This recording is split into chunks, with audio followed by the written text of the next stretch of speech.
Salutations, estimé public. En tant qu'observateur averti du paysage financier, je voudrais attirer votre attention sur les conditions de marché perplexes dans lesquelles nous nous trouvons actuellement. Il est évident que des progrès significatifs ont lieu dans divers domaines technologiques, en particulier la technologie blockchain. Toutefois, ces progrès n'ont pas été reflétés de manière adéquate dans la valeur des actifs sous-jacents. La principale cause de cet écart réside dans le cycle macroéconomique tumultueux qui régit actuellement tous les marchés. Dans ce discours, mon objectif est d'explorer à la fois les scénarios haussiers et baissiers qui pourraient se dérouler au cours de l'année à venir. Le cycle macroéconomique actuel a indéniablement exercé une influence dominante sur les prix des crypto-monnaies et des principaux indices. J'examinerai la possibilité d'une récession massive ou d'un cycle de défaut de crédit, et j'examinerai si la majorité des catalyseurs ont déjà joué, nous laissant avec une trajectoire majoritairement ascendante. Votre soutien indéfectible à cette plateforme est d'une immense valeur. Si vous tirez satisfaction de ces vidéos, je vous prie de bien vouloir prendre un moment de votre temps pour exprimer votre appréciation en aimant cette vidéo et en vous abonnant à ma chaîne. Vos actions contribueront de manière significative à mes efforts. Sans plus tarder, embarquons-nous dans ce voyage intellectuel, et j'espère que vous trouverez le contenu à la fois éclairant et engageant. Pour commencer, je souhaite aborder un développement récent qui a retenu mon attention. La réponse de Hester Peirce, une personnalité éminente de la Securities and Exchange Commission, SEC, au procès intenté par la SEC contre LBRY, mérite d'être discutée. Il est décourageant d'assister aux actions de la SEC qui ont conduit à la ruine financière de LBRY, alors qu'elle accusait l'entreprise de violation de valeurs mobilières et la soumettait à une longue bataille juridique de 5 ans. Hester Peirce a exprimé sa désapprobation de la conduite de l'agence, soulignant la focalisation erronée de l'agence sur des projets légitimes tout en négligeant de poursuivre les entités frauduleuses réelles au sein de l'industrie. Je suis d'accord avec ces sentiments, car elles soulèvent des points valables. Toutefois, ma préoccupation réside dans l'absence d'action concrète de sa part. Ces griefs contre la SEC semblent n'être que de simples plaintes, dépourvues de l'impulsion nécessaire au changement. Ce modèle de comportement n'est que trop familier à Hester Peirce. Bien qu'elle possède des informations susceptibles de compromettre l'assaut de la SEC contre le secteur des crypto-monnaies, elle hésite à prendre des mesures décisives. Lorsqu'elle a été directement confrontée à la corruption présumée de Bill Hinman, elle a défendu son intégrité et a rejeté tout soupçon d'acte répréhensible au sein de l'agence. Hester Peirce est sans aucun doute un défenseur de la crypto-monnaie et émet des réserves quant à l'approche et à la position de la SEC. Pourtant, quand vient le temps d'agir, elle recule. Vers la fin de sa déclaration concernant la mauvaise gestion par la SEC du cas de la bibliothèque, elle reconnaît les critiques qu'elle reçoit pour son inaction perçue et sa contribution au problème. Cependant, elle affirme ne pas savoir quelles mesures elle peut prendre pour remédier à la situation. Cet aveu laisse un goût amer, car il existe effectivement des mesures claires qu'elle pourrait prendre, comme dénoncer ou contester les pratiques de la SEC.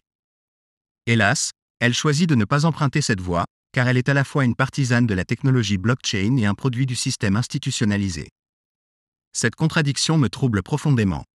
Je me sentais obligé de porter cette affaire à votre attention, car elle me perturbe beaucoup. Hester Peirce reçoit des éloges de nombreux côtés pour ses réalisations perçues, mais son bilan révèle un manque d'action substantielle. Elle n'est qu'une dissidente, une plaignante qui s'oppose politiquement au camp adverse. Cependant, il est crucial de reconnaître que de simples désaccords et plaintes ne suffiront pas à nous faire avancer. Je soulève cette question parce que la bibliothèque représente un véritable projet avec de vraies personnes qui ont subi la ruine financière des mains de cette agence. La réponse d'Hester Peirce a été plutôt dédaigneuse, reconnaissant le problème mais affirmant son impuissance. Il est cependant crucial de faire la lumière sur le sujet. Steven Niroff, actuellement actif sur Twitter, dénonce la corruption présumée entre Ethereum et la SEC, dont Hester Peirce était censée être au courant. Les révélations de Niroff sont nombreuses, mais Peirce ne semble pas intéressé à y répondre. Il est essentiel non seulement d'interpeller les individus comme Gary Jean, qui se sont ouvertement opposés à l'industrie des crypto-monnaies, mais aussi ceux qui prétendent la soutenir sans prendre aucune mesure significative. Pour provoquer un changement, nous avons besoin de responsables gouvernementaux prêts à résister à des individus comme Jean, car il aura recours à la tromperie et à la violation des règles. Si la SEC est représentée uniquement par des individus comme Hester Peirce, qui se contentent d'exprimer leurs regrets sans agir, on ne sait pas exactement dans quelle mesure des progrès peuvent être réalisés pour prévenir les abus et la domination de notre industrie. Passons maintenant à l'état actuel du cycle macroéconomique. À l'heure actuelle, être un investisseur peut être assez frustrant. Même s'il existe de nombreuses technologies, projets et entreprises prometteurs, tout semble évoluer à l'unisson. Aucun actif ne bouge de manière indépendante. Même des annonces importantes concernant le XRP, le Bitcoin ou l'Ethereum ne peuvent provoquer qu'une légère fluctuation des prix, ce qui n'est pas durable. Ce manque de durabilité peut être attribué à la domination du cycle macroéconomique dans lequel nous nous trouvons. Tous les marchés, y compris les actions et les crypto-monnaies, évoluent de manière synchronisée. Si le marché boursier baisse, le marché des crypto-monnaies, ainsi que chaque action et crypto-monnaie, reflète l'indice. À mon avis, c'est une période exaspérante pour investir car même si vous trouvez un projet, une action ou une entreprise avec des fondamentaux solides, cela n'a plus d'importance lorsque le marché décide de baisser. Cette situation a conduit de nombreuses personnes à spéculer sur l'imminence d'un krach. L'un de mes analystes d'analyse technique préférés, Blockchain Backer, a été remarquablement précis dans ses prédictions. Actuellement, il suggère un scénario similaire à la Grande Dépression pour le Dow Jones. Si son analyse s'avère correcte, nous pourrions entrer dans une période où aucun actif ne performera bien, qu'il s'agisse de crypto-monnaies, d'actions ou de matières premières. Bien que ce ne soit peut-être pas son point de vue exact, en examinant les graphiques qu'il présente pour la Grande Dépression, il est difficile d'imaginer qu'un actif performe positivement. Personnellement, je ne crois pas que nous nous dirigeons vers un tel événement. Permettez-moi de préciser que même si l'analyse technique de Blockchain Backer soulève des inquiétudes, je me concentre sur les fondamentaux et l'état actuel de l'économie. De mon point de vue, je ne vois aucun facteur macroéconomique susceptible de provoquer une baisse de 70% du Dow Jones. C'est là que mon analyse diverge de celle de Blockchain Backer, et nous tirerons chacun nos propres conclusions sur la base de nos observations du marché. Je voulais présenter son point de vue technique en raison de sa précision constante, et ce serait une négligence de ma part de ne pas porter ce message à votre attention pour que vous envisagiez une perspective alternative. Cependant, sur la base des données économiques que j'ai analysées, je ne pense pas que nous nous dirigeons vers un scénario de type Grande Dépression. Actuellement, le principal facteur qui détermine notre position au sein du cycle macroéconomique, qui exerce son influence sur tous les marchés, principalement à la baisse, est l'intervention de la Réserve fédérale. Leurs actions ont consisté à augmenter les taux d'intérêt pour tenter de lutter contre l'inflation. La Réserve fédérale est résolument engagée dans la lutte contre l'inflation et est prête à prendre toutes les mesures nécessaires, même si cela implique un impact négatif sur les marchés publics. Maintenant, je voudrais attirer votre attention sur les données présentées par une société indépendante appelée Truflation. Ils suivent assidûment l'inflation aux États-Unis, et je veux que vous observiez un détail important. Actuellement, ils surveillent l'inflation à un taux de 2,31%. Cependant, que remarquez-vous en dessous? Il s'agit des taux d'inflation annoncés par le gouvernement américain, qui s'élèvent à 3,7%.